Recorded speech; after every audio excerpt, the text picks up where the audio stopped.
శ్రీ గణేశాయ నమః. మీరు చూస్తున్నది కాశీ మహాక్షేత్రంలో చిత్రగుప్తుడు ప్రతిష్ఠించినటువంటి లింగం. ఈరోజు చైత్ర శుద్ధ చిత్తా నక్షత్రంతో కూడినటువంటి పౌర్ణమి. ఇదే రోజు కాశీలో లింగ ప్రతిష్ఠ చిత్రగుప్తుడు చేశాడు. చైత్రమాసంలో చిత్తా నక్షత్రం రోజున ఎప్పుడూ కూడా పౌర్ణమి వస్తూ ఉంటుంది.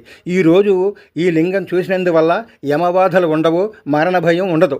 కాశీలో ఉన్నవారి యొక్క పుణ్యపాపాలు చిత్రగుప్తుడు రాయలేడు, యముడికి సంబంధం లేదు. అంతా విశ్వనాథుని రాజ్యం.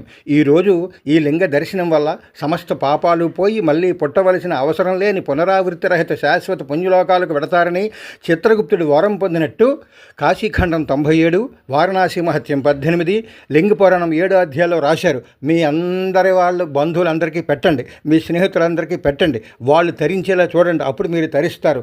జై చిత్రగుప్తాయ నమః. జై జై చిత్రగుప్తాయ నమః. మీ అందరికీ కూడా చిత్రగుప్తుడు సంపూర్ణ ఆయురారోగ్యాలు ఇచ్చి కాపాడుగాక. సబ్స్క్రైబ్ చేయండి.